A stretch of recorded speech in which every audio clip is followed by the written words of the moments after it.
月光透过窗户洒进来，映出了一道美好的剪影。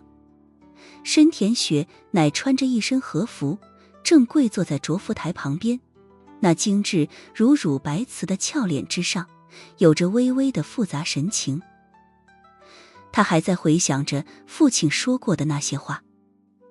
其实叶璎珞和深田雪乃这姐妹俩的区别是，前者如果对父亲交代的任务不是那么想执行的话，会阳奉阴违一拖很久，而深田雪乃则是会以军人执行任务的标准来严格要求自己。如果深田雄武交代给他的事情于国于家都有利，那么他就会不折不扣地完成。但这次的任务真的很有难度。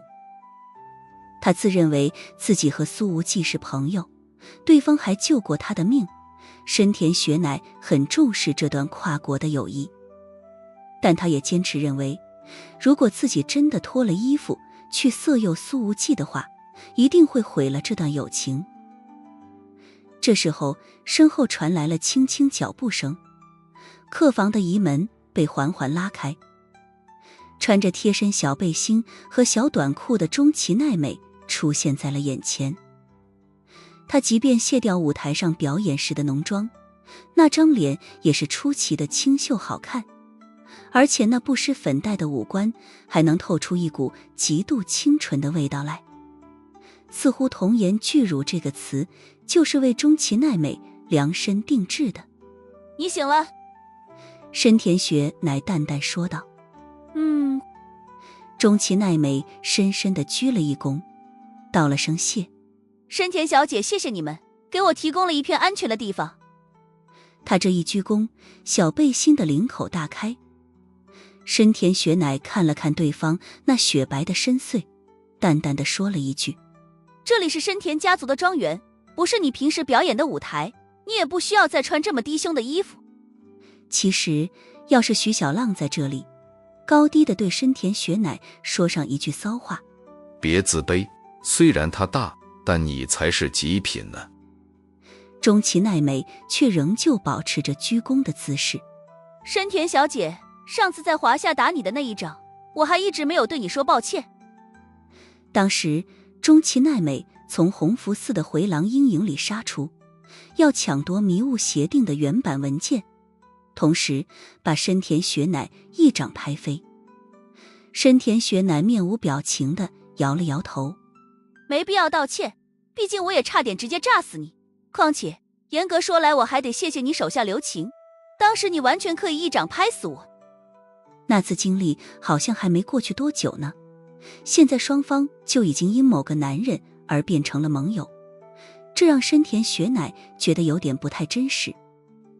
中崎奈美直起身来说道，好，那我们冰释前嫌，从今以后就是朋友了。说着他居然走过来，直接对着深田雪乃伸出了右手。这脑回路让后者愣了愣，谁说冰释前嫌就一定要成朋友的？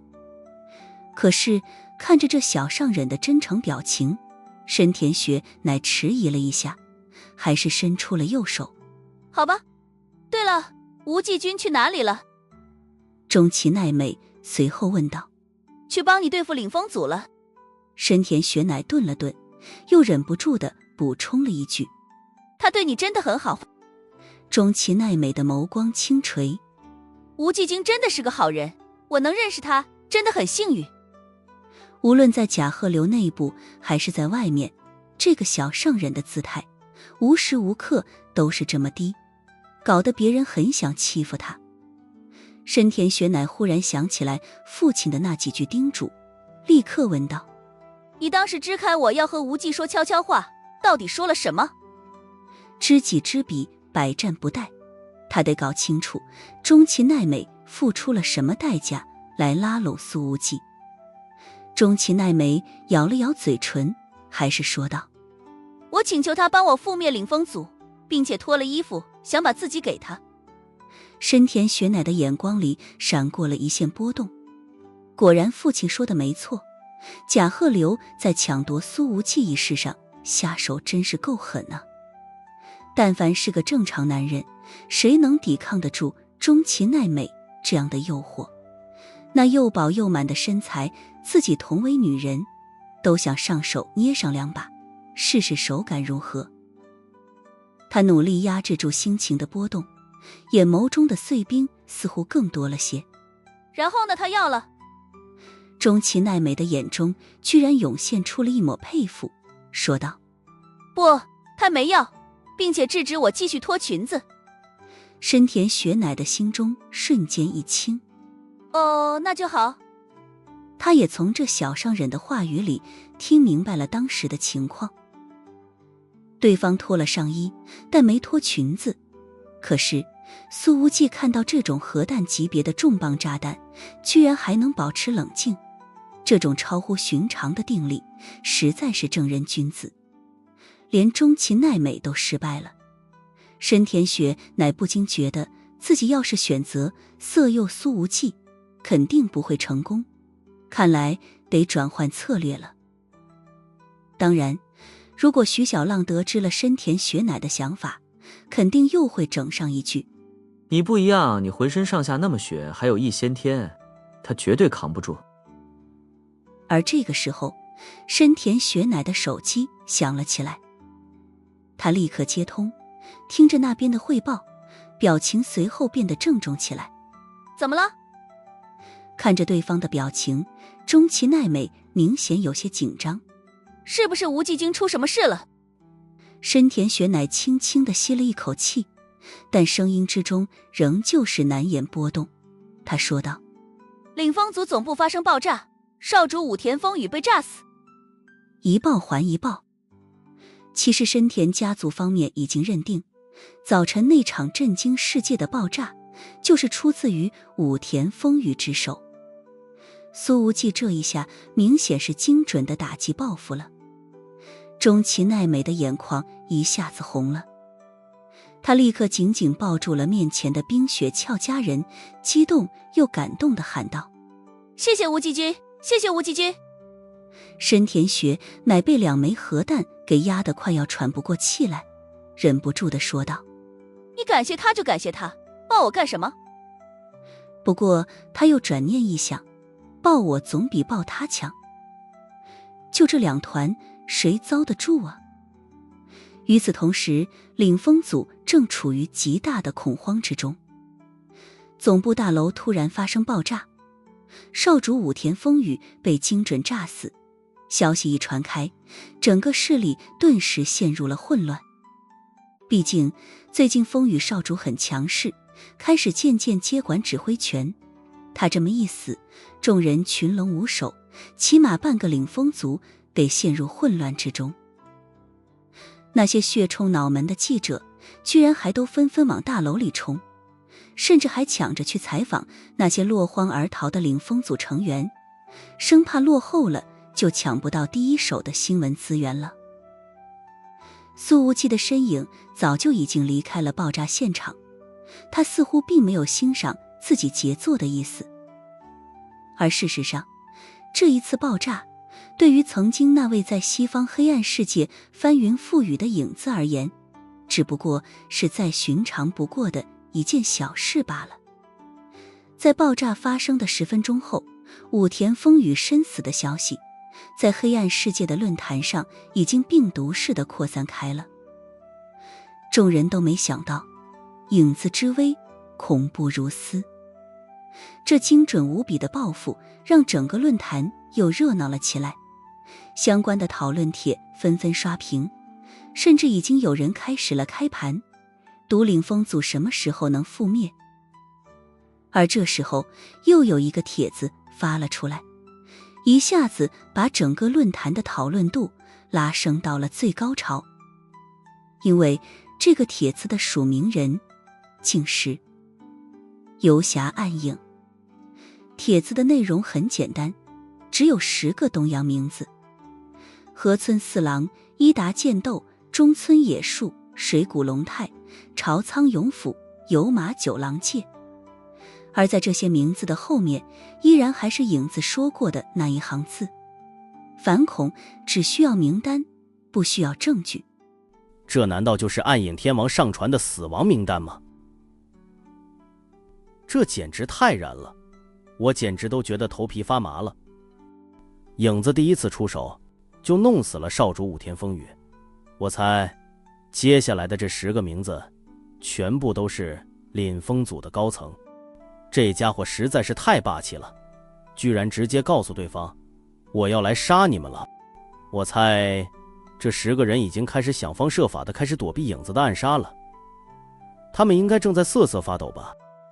这个帖子的内容也传到了东阳，一份反恐名单让领风组上上下下全部被死亡的阴影所笼罩。高层们此刻已经分散开来，前往自己认为安全的地方，但他们个个心情沉重，尤其是被点到名的那10个人更是如此。大家本来都以为少主武田风雨的死亡意味着这一场报复性刺杀到此为止，可没想到这特么的居然才仅仅是个开始。但很意外的是，领风组的老大现任社长武田健太郎居然不在这一份死亡名单之上。此时一台白色的丰田世纪正加速驶离东阳首都都市圈，这台世纪旁边有4台丰田埃尔法保驾护航，将之围在中间。河村部长，我们去哪里？司机问道。坐在后排右侧的是一个个头不高的中年男人，他穿着黑色西装，面色有些阴厉，嘴唇微微发白。这就是河村四郎领风组首都圈执行部的现任部长，他的名字排在死亡名单的第1个。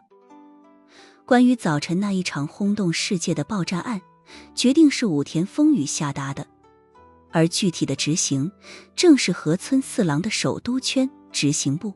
就这样一直开始。河村四郎攥紧了拳头，深吸了一口气。我自己都不知道要去哪里，暗影天王又怎么可能知道我的行踪？的确，此刻他们已经开出了100多公里了，苏无忌怎么可能追得上？然而这时候司机忽然说道：前方修路了，我们需要绕道而行。河村四郎的心中骤然涌出了不好的预感。他往前看去，前方摆了2个巨大的修路牌子，提示过往车辆立刻掉头绕道而行。但是透过牌子的缝隙，却能看到后方并没有任何施工队伍和器械，路面还是完好无损的。河村四郎沉声说道：这牌子的油漆是新的，一定不能绕道，如果改变了路线，肯定会遇到埋伏。司机立刻对着通讯器说道：下去几个人把拦路牌子搬开，不要改道。于是10几个领风组成员纷纷从埃尔法上下来，把2个巨大的告示牌挪开了。可是下一秒，他们却如坠冰窖，忍不住地开始发抖了。因为牌子挪开之后，出现在他们面前的居然是10个身穿黑色战斗服的男人，而在这10个人的身前，各有一挺闪着乌光的加特林 M1346 管机枪，10挺凶悍的夺命机枪，60个黑洞洞的枪口正对准着河村四郎的车队。当告示牌后面的加特林机枪出现之后，河村四郎的表情瞬间惶恐到了极点。不仅是他，其他的领风组成员也都被吓破了胆子，甚至有2个直接浑身瘫软地摔在地上，爬都爬不起来了。那可是足足10挺加特林啊！这些家伙加入领风组这么久了，都没有一次性见过这么多机枪。如果不是近距离亲眼看到这加特林，永远想象不出来这种6管机枪究竟拥有多么强悍的威慑力。掉头掉头，快撤！河村四郎连忙喊道。他本以为影子根本猜不到自己的行踪，可居然还是被堵了个正着。不仅是河村四郎这样认为，整个领风组都以为影子是一个人刺杀，分身乏术，谁能想到面前居然有10个人来堵路，而且还是个个携带重武器。司机的腿都软了，立刻着急打方向。可是周围4台埃尔法已经把他们的车围得严严实实，得等这几台车让开路，河村四郎的座驾才能完成掉头。快一点！河村吼着，他的心脏都已经快要跳出嗓子眼了。傻逼一个，逃跑的时候还开着这么高调的车子，兄弟们都别耽误时间了，开枪吧！站在中间的那个男人说着，率先扣下了扳机。的确，这台丰田世纪实在是太显眼太高调了，夜色之下，这体格庞大的白色车身简直想故意看不到都不行。而刚刚发话的那个男人就是崔西。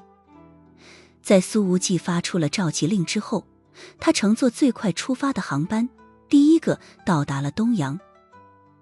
这位窜西天王坐在经济舱聊了空姐一路，这刚刚下飞机没多久，就把游侠神殿在东亚的精锐力量调集了过来，等着对河村四郎瓮中捉鳖。骤烈凶狠的火舌已经从10挺机枪的枪口中喷吐了出来。以加特林机枪的恐怖射速，挡在最前面的车子最先遭了殃，几乎是眨眼之间就已经变得千疮百孔。而那些还没来得及上车的领风组成员，则是连惨叫都发不出来，就已经被暴风骤雨般的弹雨无情撕碎了身体。子弹跟不要钱一样倾泻，无数弹壳疯狂落在游侠神殿成员的脚边。轰！在被打成了筛子之后，第一台丰田埃尔法终于爆炸了。紧接着，侧面的2台车也全部被引爆了，碎片横飞，熊熊火光疯狂燃烧，几乎照亮了这一片夜空。那是死亡的光焰。这时候，最后面那台埃尔法终于倒车完成，腾出了空间。丰田世纪的司机也不调转车头了，直接挂上倒档，油门踩到了底，车子迅速朝着后面推去。可这时候，密集的弹雨已经当头笼罩了过来，前挡玻璃瞬间爆碎，主副驾2个人的身体和脑袋当即被打出了无数窟窿。驾驶员身亡之后，这台挂着倒档的丰田世纪立刻失控，重重地撞向了路边的路灯杆。砰！路灯杆倒了，车子也终于停了下来。河村四郎窝在座位下面，简直快要吓得魂飞魄散了。他察觉到有人朝着自己走过来，立刻跪在车厢地板上，颤颤巍巍地举起了双手，喊道：我投降，我投降，请不要杀我。然而走过来的几个人像是没听到一样，直接把枪口抬起来，对着车门和车窗再度扣动了加特林的扳机。哒哒哒哒哒，在疯狂的火舌之下，这台丰田的最贵车型彻底变成了废铁。而旁边最后那台埃尔法自然也是难以幸免。收工，崔西说道。10个人各自拎着沉重的加特林机枪，转身走进了黑暗里。轰！身后那一台丰田世纪已经炸成了一团火光。5分钟后，黑暗世界的论坛上有细心的人发现，在之前暗影天王所发的死亡名单帖子里，河村四郎这4个字已经变成了灰色字体，同时名字周围还有一个黑框，这无疑就意味着此人已死。这是不是意味着暗影天王已经完成了第1次刺杀？我的天啊，这效率太高了吧！从公布名单到现在一共也没有多久啊。来，开盘，我押20万，赌48小时之内，这10个人全部死翘翘。开盘我赌1个小时内，第2个人的名字就会被打上黑框。有没有谁跟上押注的？论坛里各种五花八门的赌约都已经开出来了，一时间热闹非凡。与此同时，雷蒙情报局则是呈现出另外一番景象。暗影天王的表现越强大，这边就越死寂，起码在表面上大家的心情都不怎么好。至于某位倒霉的东亚事务副局长，正盯着前方的大屏幕，已经足足1小时都没开口了。而那屏幕上正滚动播放着黑暗世界论坛的所有帖子。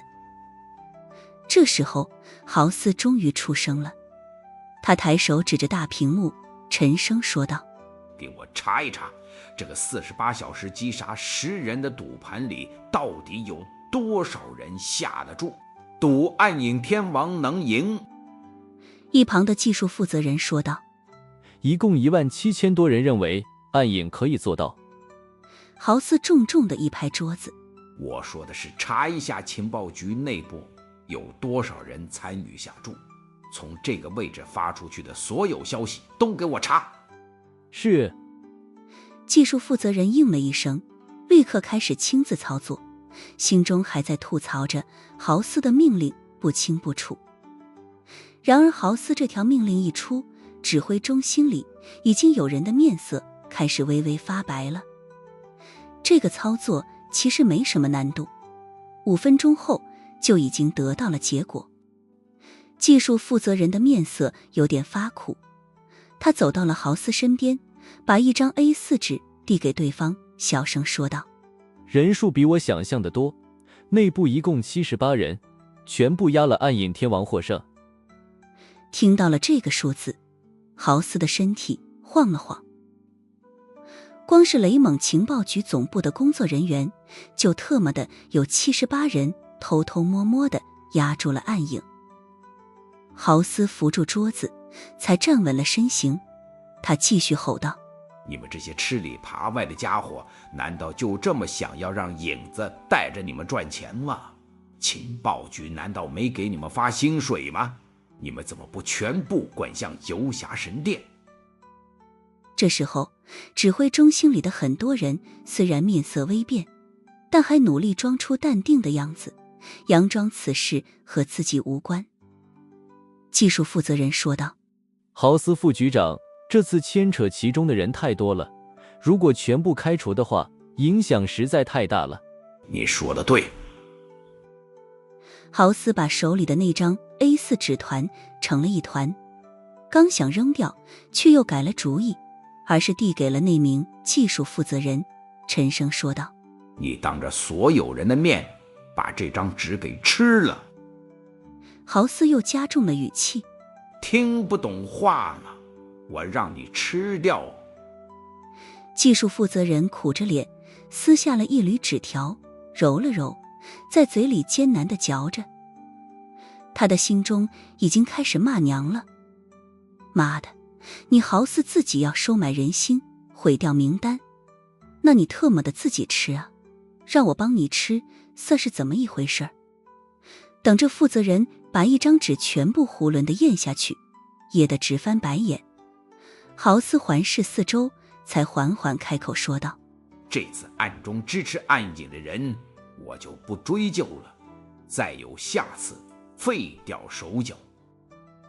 说完之后，豪斯叹了口气，回到了自己的办公室里。情报局内部士气全无，他自己也已经没有心情再参与指挥了。而就在这个时候，豪斯的第2部手机响了起来，他一看是个陌生号码。这部手机平日里很少使用，知道他这个私人号码的人并不多。豪斯见状，立刻把办公室的门反锁上，自己走到了里面的卫生间，这才谨慎地接通。电话刚一接通，一道虚弱的声音便传了出来：豪斯，我是亚当斯。豪斯立刻压低了声音。你还活着太好了，你现在在哪里？在情报局内部，豪斯和亚当斯表面上似乎没什么交集，可很少有人知道，实际上他们的关系很好，亲如兄弟。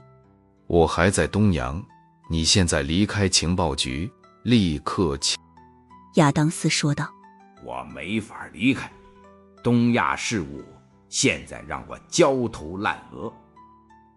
豪斯把卫生间的门打开一条缝，警惕地看了看办公室的门，发现暂时无人进来，才稍稍放心。考克斯的死和我有直接关系，我现在没有回去，雷蒙局长一定会找一个人来承担责任。亚当斯加重了语气，首当其冲的就是你。我知道了。豪斯沉声说道。我现在就走。亚当斯说道。用别的身份离开欧洲，我们在南韩会合，然后一起卷土重来。好，找机会再杀回来。说罢，豪斯立刻离开了办公室，径直下了楼。显然，对于目前的局面，这两人早就有了退路和安排，甚至人还没退走，就开始想着卷土重来了。那名技术负责人连忙追上来问道：副局长，接下来我们该怎么做？豪斯头也不回地说道：我要当面请示雷蒙局长，一切等我回来再说。谁也不会认为豪斯现在是要跑路，毕竟几分钟前，这位副局长还当众上演了一场收买人心的行为艺术。2个小时后，改头换面的豪斯即将抵达机场。他坐在出租车的后排，打开手机，刷新了一下黑暗世界的论坛。这时候，论坛仍旧处于热火朝天的状态里。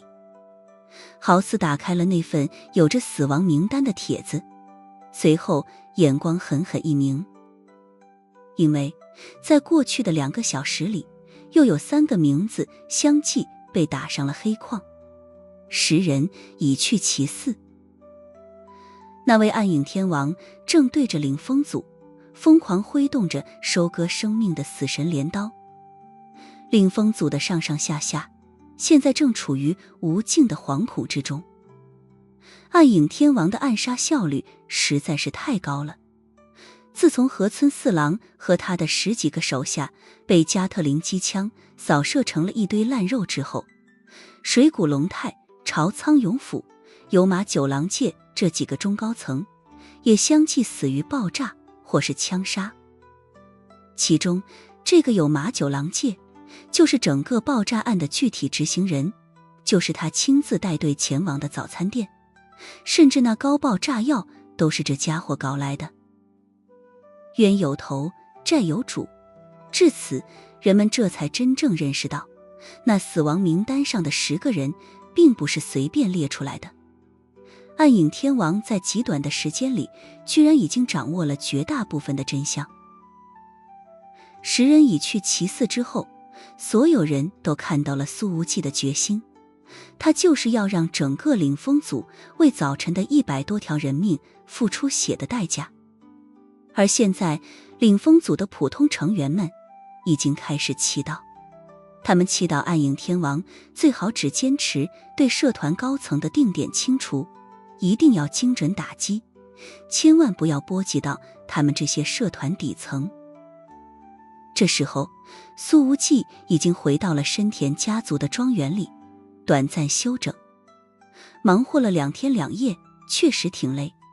当然，苏无忌完全可以一鼓作气搞定这10个人，但某个失联几天的家伙终于回了电话，非要让苏无忌等他来了再动手。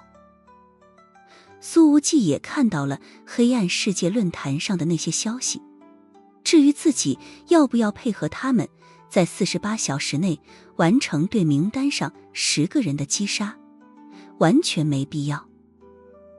看了一下两边的赔率，苏无忌给小格雷打了个电话，让他往弱势一方押了100万美金，赌暗影天王在48小时之内完不成任务。对此，小格雷只有一句回复：你是皇后酒吧的老板，你的安全比给酒吧赚钱更重要，不要天天想着赚钱。不要天天想着赚钱。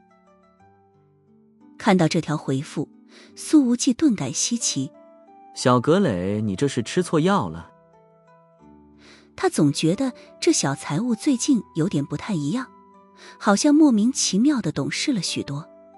毕竟要是在以往，这妹子肯定得来上一句这么努力赚钱，肯定是为了泡哪个胸大的妞吧之类的话了。小格雷没有再回复，只是1分钟后，黑暗世界论坛上多了500万美金的下注。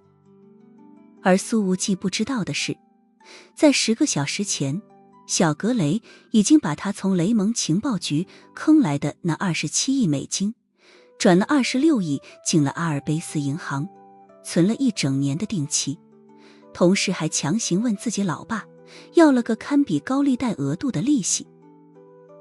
阿尔卑斯银行的大客户经理快哭了，他们做业务的时候一贯强势，从来没有签过这么不平等的条约。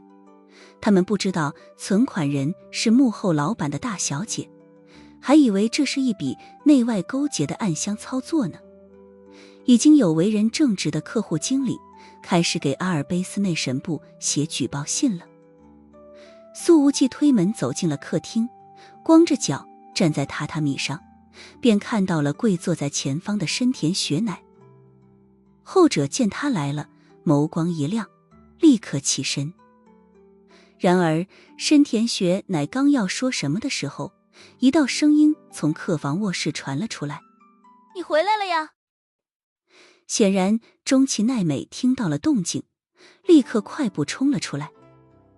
此刻她穿着白色的和服，即便这衣服的造型很宽松，但穿在这位小明星的身上，居然也是曲线清晰明显。那束腰把胸口衬托得更加惹眼，透出了一股强烈的性感味道来。尤其是中崎奈美的领口并没有束得太严实，锁骨都暴露在外。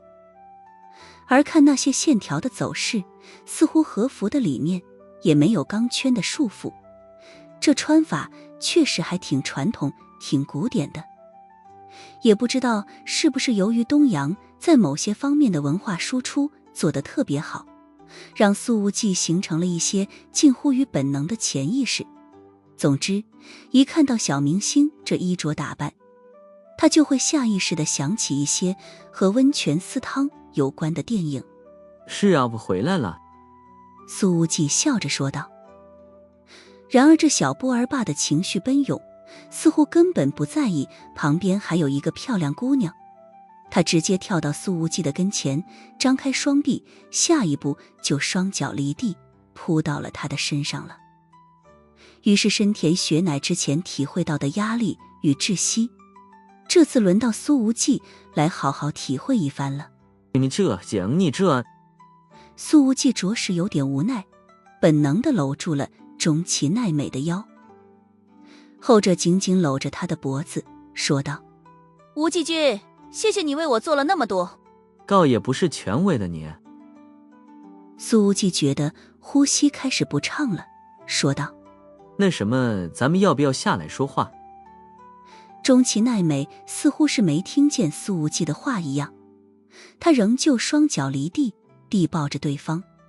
我不知道该怎么感谢你，这不是简单的1、2句谢谢所能表达的。要不你要了我吧？你真的是我的依靠。这小上人今天是真的有点感性，说着说着又开始哭个不停了，眼泪把苏无忌肩膀的衣服都给打湿了。深田雪乃还站在客厅一角呢，正眼光复杂地看着此景。本来他一直等着迎接苏无忌，结果却被小上人抢了先，导致一先天少校的眼眸深处颇有无奈。这样下去，想要完成父亲交代的任务，还不知道得什么时候呢。深田雪乃很确定的是，如果任务失败了，父亲肯定会以军人的标准来责罚自己。他并不害怕责罚，反而认为这种惩罚对于失败者是理所应当的。只是深田雪乃是个军人，他确实发自内心的想要看到东阳因自己的任务成功而变得更加强大。苏无忌正感受着东阳上人的柔软攻击力，还没来得及说话，正眼泪哗哗的小明星忽然就好奇地说了一句：咦，你身上带枪了吗？顶到我了。说着，他为了两人拥抱起来更方便，居然腾出一只手来伸向下方，要把苏无忌的随身手枪给挪个位置。然而当他碰到枪管的时候，苏无忌双手一松，直接把双脚离地的小上人放回了地上。松开！他没好气地说道。马德一个不留神，居然遭到了东阳上人的攻击。这是……中崎奈美看了看自己右手不小心抓住的地方，俏脸瞬间一热。我没想到竟然是这话。他其实也不是傻，就是刚刚情绪太奔涌了，脑袋没转过弯来，一下子变成了单细胞生物。比那么白痴没想到的事情还多了去了。苏无忌没好气地说道。你怎么还抓着？中崎奈美立刻松开手，还鞠了一躬，红着脸解释了一句：对不起无忌君，我也是第一次抓，有点好奇。如果许家烟在这里，高低地问上他一句喜欢吗？苏无忌看着对方还挂着泪痕的通红俏脸，摇了摇头，决定换个话题，想安慰安慰他。你现在到底是什么感觉？中崎奈美轻轻咬了一下嘴唇，看了看自己的右手，声音似乎稍微小了一点，说道：感觉你挺大的。真诚才是必杀技。深田学乃转身先走了出去。他觉得在中崎奈美这种天赋型选手的面前，自己实在不是对手。苏无忌休整了一夜，似乎在表面上给领风组留下了喘息之机。到了清晨，苏无忌起床之后，颜值相当高的年轻佣人已经把丰盛的早餐摆满了餐桌。深田学乃则是已经完成了日常训练，冲完了澡。这一次他没有再穿和服，反而是换上了一身纯白色的运动装。这运动装是某个做瑜伽裤出名的世界级品牌，设计师在用布料勾勒女性身材曲线方面极有心得。反正这种严严实实的衣服一穿出去，就让很多男人想运动了，这大概就是运动装的真实意义了。深田学乃平日都在军队服役，自然不了解这其中的弯弯绕绕，他只是觉得这衣服穿起来很舒服，也不影响战斗。但这种衣服即便身材普通的人穿上，吸引力都会被放大一个级数，而当穿在腰身纤细身材骄人的深田少校身上之时，所产生的吸引力简直堪比中崎上忍的核弹。苏无忌忍不住地多看了两眼。至于中崎奈美却并未在餐桌上出现，因为深田雄武看到女儿在争取苏无忌一事上已经大幅度落后，终于忍无可忍，亲自出手，在一大早就安排家族财政负责人和中崎奈美碰面，商谈深田家族对甲贺流的资助事宜。小上忍被成功地支开了，但他对此还颇为感激，认为深田家族是在对甲贺流雪中送炭。这是一场3个人的早餐，除了苏无忌和深田雪乃之外，餐桌上还坐着一个老男人，军部上将深田雄武。此刻的他穿着一身深色和服，这是再普通不过的居家打扮，平日里对待女儿和下级们的严肃神情已经消失不见，取而代之的反而是罕见的和蔼。无忌君，本来我该早点来招待你的，只是公务繁忙，没能抽得开身。深田雄武举起茶杯说道：我就以茶代酒，敬吴季君一杯，感谢阁下在东阳的正义之举。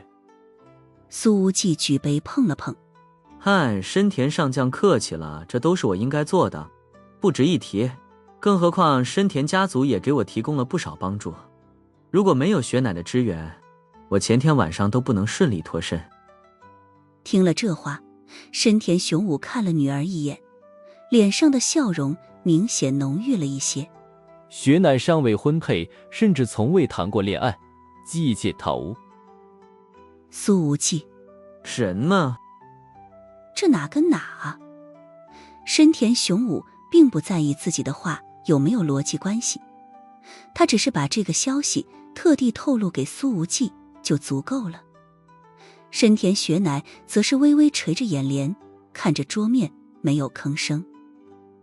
此时一架从华夏首都飞来的早班机已经落地东阳，在经济舱的最后一排坐着一个穿着黑色运动装的年轻男人。他虽然全程戴着黑色口罩，但那暴露在外的剑眉星目却相当惹眼，空姐每次路过都忍不住多看几眼。待舱门打开，这年轻男人便单手拎起背包，起身走下了飞机。那挺拔的身形犹如一把锋利无匹的军刺。吴季君，你对雪乃有救命之恩。深田雄武说道：只要你在东阳有任何需求，都可以直接联系雪乃，他会代表深田家族给予你所有的支持。深田雪乃轻轻点头，简单的附和了一句：是的。他仍旧看着桌面，那细腻如乳白瓷瓶般的面部肌肤上看不出任何的表情，而那碎冰般的眸子深处似乎深藏着一抹复杂。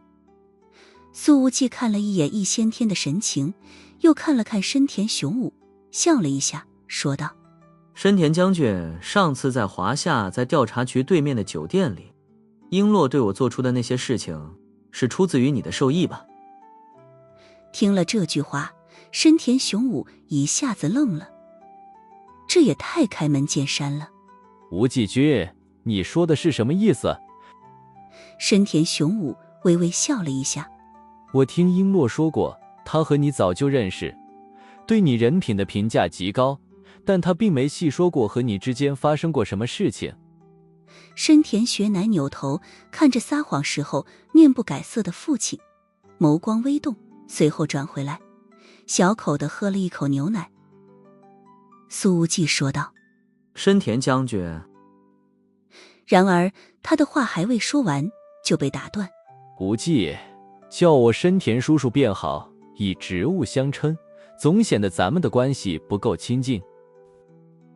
好家伙，这老登也直接改称无忌了。好，深田叔叔。苏无忌继续说道：上次璎珞办事不力，没达到你的要求，所以这次我来东阳，你特地把他调开，把雪乃派到了我身边，是这样吗？深田雪乃闻言，目光仍旧落在桌面，只是握着牛奶杯的手有些用力，指节已经压得微微泛白。他并不擅长演戏和撒谎，所以此刻被苏无忌一语道破了目的，让深田少校的心里明显有点紧绷。但其实他很想现在就告诉苏无忌，自己这样招待他可能也并没有掺杂太多的利益和目的。就算没有父亲的任务，现在的情形也依旧有可能发生。你是我的朋友。深田雪乃在心中默默说道。深田雄武还不承认，模棱两可地说道：无忌，你对雪乃有救命之恩，于情于理，他对你付出任何东西都是应该的。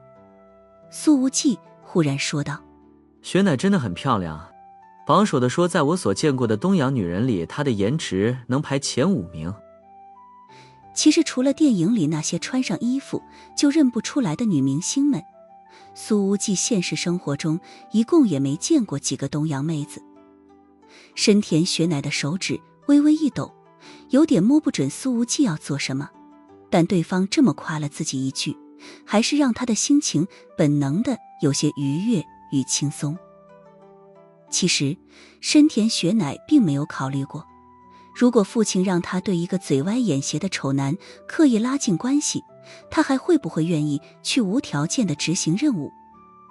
苏无忌这冷不丁的夸上了一句，让深田雄武重又露出了笑容。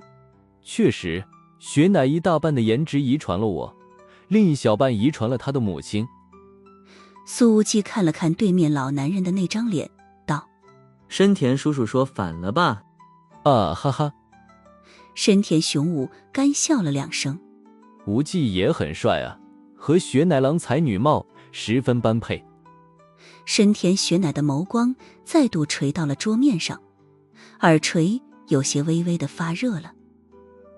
他当然不认为自己和苏无忌的感情已经上升到了那个层面，但如果说一切为了任务，而攻略的对象又是面前这个青年的话，雪乃少校只能说他对此事并不反感。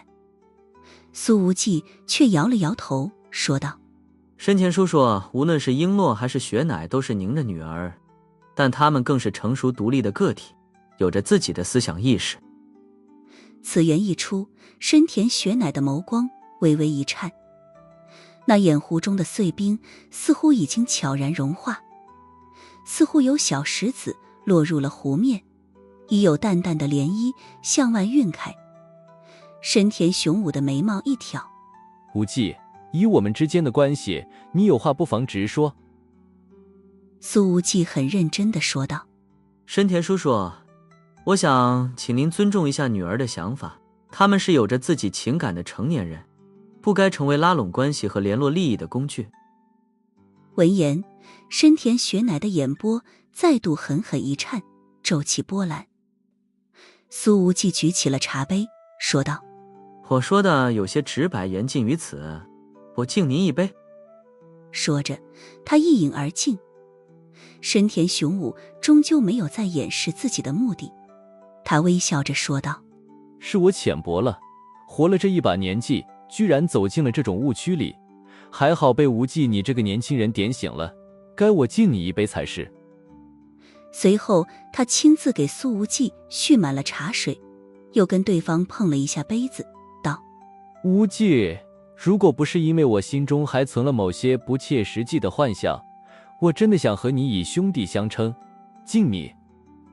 深田雄武一扬脖子，一饮而尽。这老登也真是会用词，他刚刚那句想表达的明明是我心中还存有你和我的女儿发展感情的可能，可一出口居然变成了不切实际的幻想，又卑微又诚恳，一个不留神还真的容易中招，然后被狠狠感动。喝完了这杯茶，深田雄武把杯子放在桌面上，说道：我先走了，再见。说完他便离开了，没有再对自己的女儿做出任何的交代。深田雪乃深深地看了苏无忌一眼，清澈的眼眸里有着难以言说的情绪。他站起身来，纤细的腰身弯成了90度，深深鞠了一躬。谢谢你，无忌。苏无忌刚想起身把他扶起来，却见到深田雪乃转身就走。只是在转身出门的那一刻，他似乎是抬起手来，轻轻擦拭了一下眼角。深田雪乃回到了庄园中央那座巨大的和风建筑里。深田雄武正站在台阶边上，看着对面的假山，不知道在想些什么。深田雪乃走到他的背后，站定之后立刻鞠躬，说道：爸爸无忌顶撞了你，希望您不要生气。他太知道自己父亲的性格有多么严厉和独断了，要是在军队里，下级军官敢这样当面反驳他的意见，怕是当天就要被关禁闭。然而深田雄武转过身来，脸上不见丝毫气愤的样子，居然满是笑容。我为什么要生气？深田雪乃一愣，抬头看了看父亲的表情，明显有些意外。深田雄武笑了2声，说道：苏无忌敢为了你来当面否定我，证明他是真的关心你啊。他扶住女儿的肩膀，笑意越发浓郁。而你也在为了他求情，这就是我最想要的结果。我高兴还来不及，雪乃做得好。深田雪乃看着父亲兴奋的模样，想着苏无忌刚刚替自己出头的那些话，轻轻咬了咬嘴唇，没有再多说什么。入夜，中村野树已经开车抵达了大阪的一处别墅门口。这是他的小老婆所居住的地方，非常秘密，连领风组内部的人都不知道。这时候的中村部长已经改头换面了，没穿武士服，也没穿领风组的黑西装，反而是一身白色的运动服，还戴着棒球帽。他甚至没带任何随从和保镖。那4个同僚的死法让中村野树的内心惶恐不安，现在他的每一次呼吸都透着焦灼的意味。作为精锐特训部的部长，他是亲身经历了那血流成河的一夜。苏无忌那一伙人的恐怖战斗力给他留下了深深的阴影。亲爱的，你怎么来了？这时候，一个穿着白色轻薄睡裙的年轻女人走了出来。她的身材很好，弹韧又劲爆，有点类似于低配版的中崎奈美。虽然整体的性张力不及小上人的一半，但放在普通人里也绝对是极品了。中村野树以往见到她都是立刻撕掉对方身上的裙子，直接扑上去，可这时候却一把将姘头推开，喘着粗气说道：去放洗澡水，我要泡澡休息。从基地遇袭到现在2天3夜，他1秒钟都没有合眼，简直心力交瘁。这年轻女人立刻跑去给放洗澡水了。中村野树把客厅的灯都关上了，瘫坐在沙发上，脑子里的惶恐感越来越强。他的实力几乎已经在中级武士的顶点，不出意外的话，10年之内应该就能稳稳步入高级武士的行列之内。到那时候，他就是武道界里真正的大佬人物了，影响力也将不再局限于黑道世界。然而，还有这个机会吗？暗影天王那无孔不入的暗杀，以他现在的武力值，能抵挡得住吗？这时候，年轻的女人从楼上走下来，跪伏在了中村野树的身边，说道：洗澡水已经放好了，请去洗澡吧。她的纤腰柔软地塌下，后臀顺势翘起，这个姿势显得颇为诱人。要是放在以往，中村野树直接从后面顶上去了，可现在他毫无兴致，甚至都没有往那敞开的领口里看上一眼，而是直接上了楼。这个年轻女人在1楼犹豫了几分钟，准备跟上去，可是这时候一只手却捂住了她的嘴巴。紧接着，这个女人便晕倒在了沙发上。由于之前精神一直紧绷着，导致身心太过疲惫，中村野树泡着热水澡，身体一放松，竟是直接在浴缸里睡着了。不过，由于心中装着要命的事儿，中村睡得并不踏实。睡梦中，一股不安的感觉陡然掠过心头，让他忽然间惊醒了过来。当他醒过来之后，忽然发现浴室里不知何时已经多了一个年轻男人了。他穿着一身黑色战斗服，腰间扣着紫色的腰带。这个青年开口说道：终于醒了，有人想见你，我带他来了。苏无忌。待看清楚眼前的青年之后，中村野树控制不住地喊了一声。无穷的惶恐充满了他的内心，鸡皮疙瘩瞬间炸满了他全身的皮肤。对呀，就是我。苏无忌呵呵一笑，说道：“你这地方还挺隐蔽的，找起来稍微多花了那么一点时间。”中村野树根本来不及思考自己为什么会暴露，直接一掌击碎浴室窗户玻璃，光着身子从窗口跳了出去。唰，一道紫色的剑光已经从他的身后亮了起来。中村野树人在空中还未落地，便已经发出了一声惨叫。紫色软剑落在了他的后背上，从右边肩胛骨到左边肾脏，划出了一道长达30公分的口子。伤口处的皮肉外翻，鲜血飙溅的老高。中村野树重重地摔在了地上，他强忍着后背的剧疼，立刻爬了起来，都没有回头看一眼，直接斜向一个翻滚，做出了一个狼狈的闪避动作。可是他这个动作却是白做了，那凌厉的剑光并没有如影随形地劈过来。但不知为何，中村野树心底那种危险感不减反增。这时候，一道声音从2楼浴室的窗口响了起来：“我说过有人要见你，所以我没有直接弄死你。”苏无忌淡淡说道。中村野树此刻已是惶恐之极，拔腿就跑。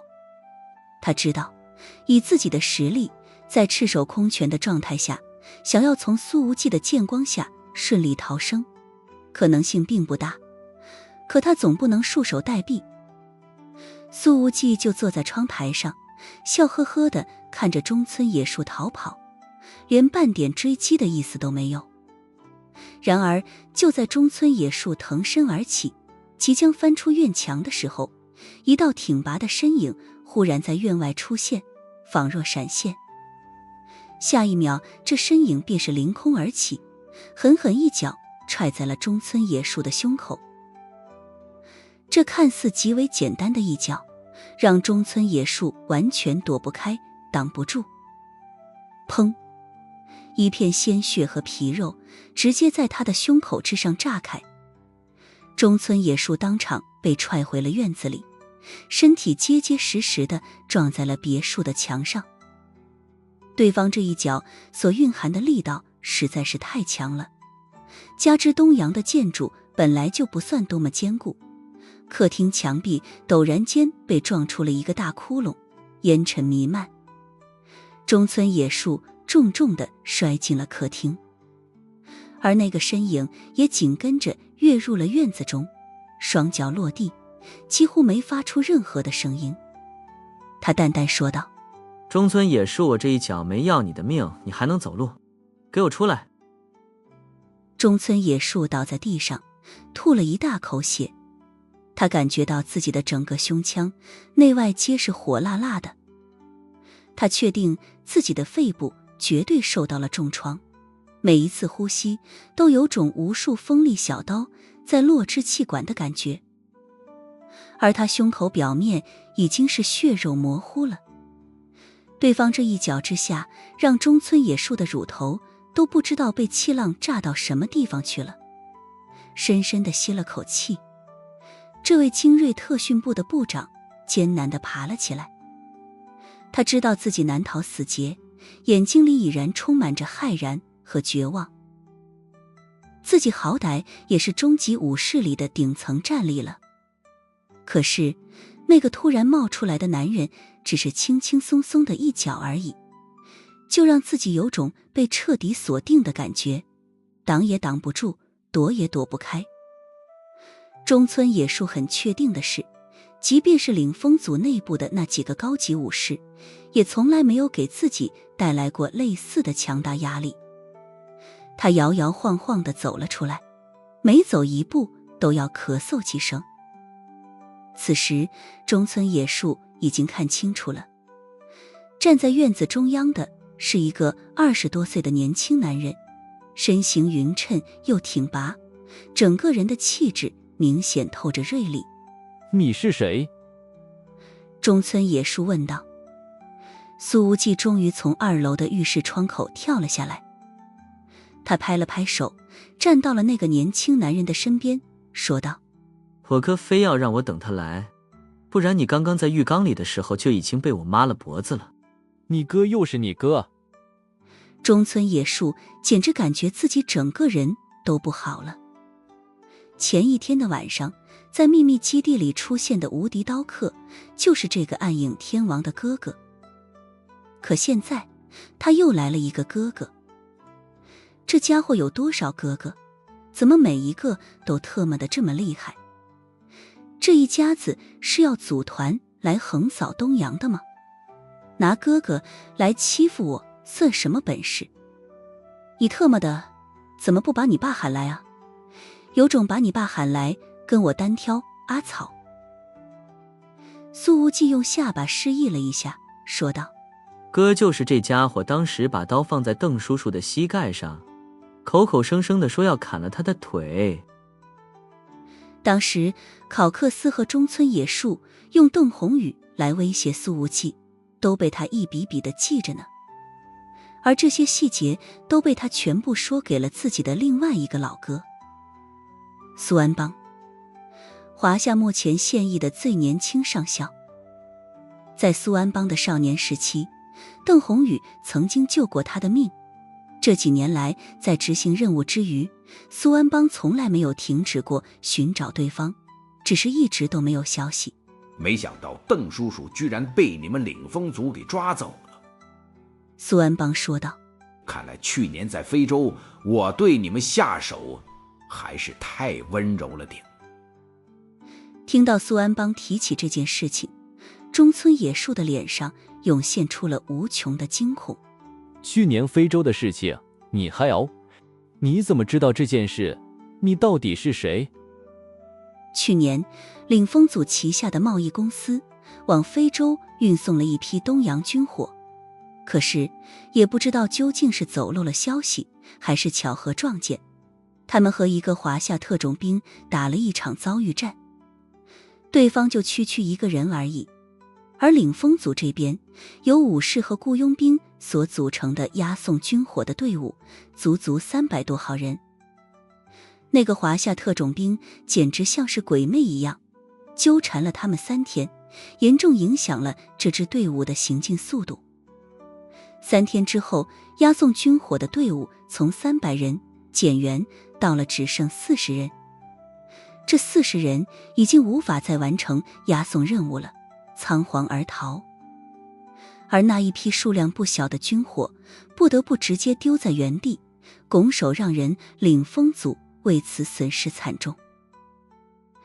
去年中村野树虽然并没有亲身参与那次押送，但却听逃回来的精锐武士们说起过好几次。他们每每提起那个华夏特种兵的时候，眼睛里所透出的惊惶和恐惧，甚至给身为听者的中村野树心中留下了不少的阴影。苏安邦淡淡说道：“我的代号叫孤隼。”听了这句话，中村野树的身体狠狠一颤。孤隼，你就是那位孤隼？他的眼睛都瞪圆了。领风组去年在非洲折戟之后，便开始疯狂搜集那位神秘特种兵的资料。潜伏在华夏的间谍费尽千辛万苦，冒着暴露的危险，才终于查到那名特种兵代号叫孤隼。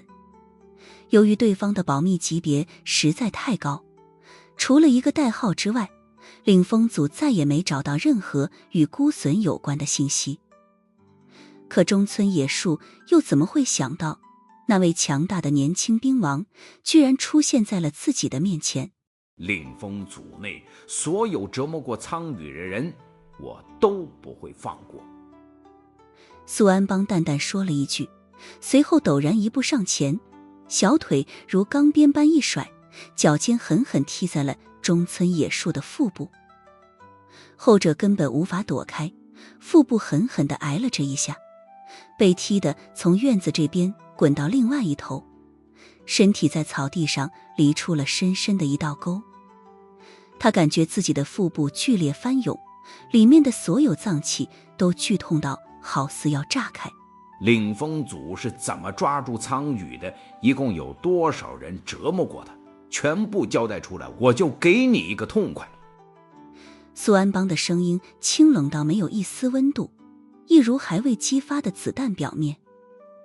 中村野树忍不住地吐了一大口血，眼睛里闪过了复杂的光，却并没有立即开口。都被打成这个样子了，他却还想隐藏真相。苏无忌走过去，捏着中村野树的脖子说道：跟你提个醒，我的行事可没我哥那么正派，你最好老实交代，不然从现在开始，你藏在欧洲的那几个小老婆和私生子就会被我一个一个的送进地狱里。停顿了一下，他冷笑道：我可不是什么好人，从来不信奉什么祸不及家人那一套。中村野树深吸了一口气，我的老婆孩子都在东洋国内。苏无忌嘲讽的一笑：你最好不要有任何侥幸心理，就像我能找到你藏在这里一样。如果你再胆敢有任何隐瞒，我就先拿你藏在伦敦和米兰的一儿一女开刀。当听到那两个地名从苏无忌的口中说出来的时候，中村野树的表情已经变得煞白。所以还以为我跟你说笑呢，鉴于你刚刚犹豫了一下，所以我准备让你先吃点苦头。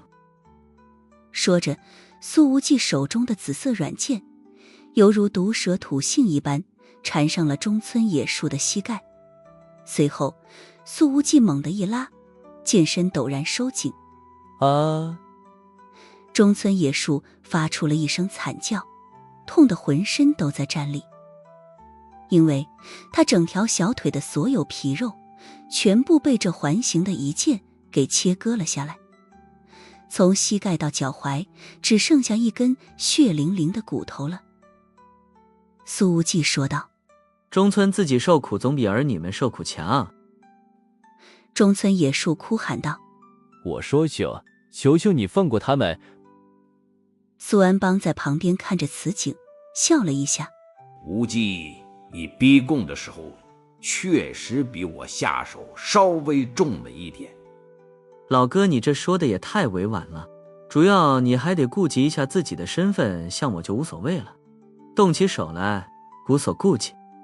苏无忌起身看着自己的老哥，继续说道：你们不方便干的事情我来干，你们不方便下的黑手我来下，我就当你们的影子。